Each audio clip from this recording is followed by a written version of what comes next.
Let's listen, guys. The number one best thing that you have to invest in is in yourself. The second best thing that you have to invest in is in a business system. The third best thing that you have to invest in is stocks or real estate. Okay?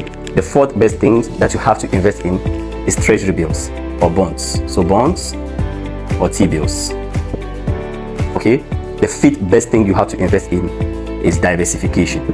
Now this is the most important part of the video, not only. So in investment, there is something that we call a price-earning ratio. And that is how I've used to classify all of these things. Now I'm going to explain it very simply for you to understand. A price-earning ratio is simply the amount of money that you spend to make $1 a year. So it means that if I bought this pen, I bought it $2, and within the year it has made me $1 profit, then it means that my price-earning ratio, how much did I say I bought it? $2, it is 2. If I bought this $4, at the end of the year, I make $1, the price earning ratio is 4. So I bought $4 and I made $1, the price earning ratio is 4. If I bought this $3 and I make $1 the price earning is 3. If I bought it $1 and I make $1, the price earning ratio is 1. So what a good business is a business that you don't need to spend a lot to make $1. This is the best investment because I spend only 1 to make 1. This one I spent $3 to make $1. This one I spent 4 to make $1. Now when it comes to the investment in yourself, most of the time it is 0, because most of the time you can invest in yourself for free. Right now you are watching a video, you are educating yourself. Most of it is free. So most of the time you invest 0 to make $1, so the price earning ratio is 0. If you decide to spend money, even when you spend money investing in yourself, most of the time the amount of money you spend investing in yourself or educating yourself, you always make way more than that. So the price earning ratio is always less than 1, right? Now the price earning ratio of your business, let's say the price earning ratio of your business is 2. You have to find out the price earning ratio of your business, because every business has its price earning ratio. That means how much money you invested divided by how much money you make a year. That is your price earning ratio. The price earning ratio of the stock exchange market right now is 24, right?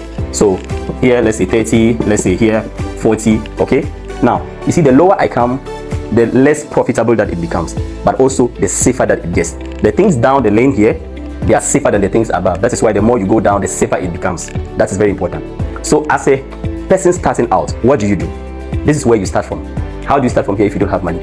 I have written a book that is called The Wealth GPS. It is free. You can just comment GPS on this video and I can send it to you, or you can check the link in my bio. Now in that book, what do I say? I say that if you have nothing going on for you, you should go get a job. That if you already have a job, start a business.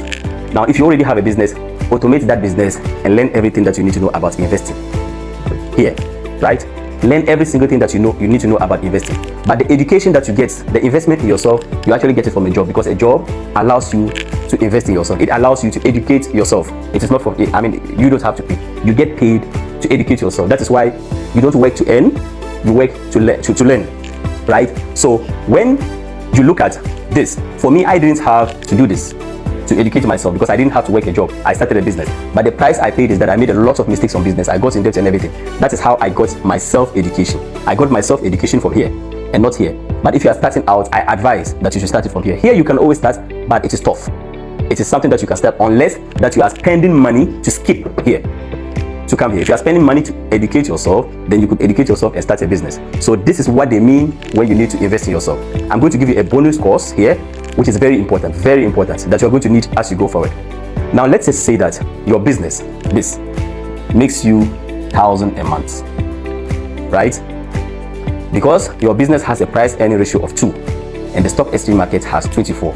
It means you have to spend, if you have to invest in the stock market, it means you have to spend 12 times of this, right? You have to spend 24, whereas you already spent 2 on your business. So to get this in the stock market, so whatever you spend 2 in your business to get in the stock market, you have to spend 24, except that this is passive. So your life's objective in your business should be put down the amount of money that you want to make to tell yourself that you have achieved financial freedom in your business.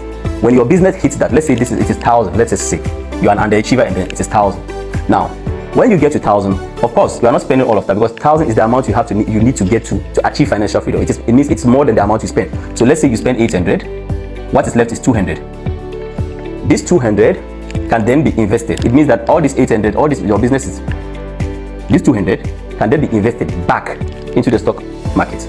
Now your aim is to continue to do this repeatedly until it gets to a time that the amount of money that you have in the stock market can give you this 1,000. At that time, you can say that you have officially become an investor. follow this page, comment and share this video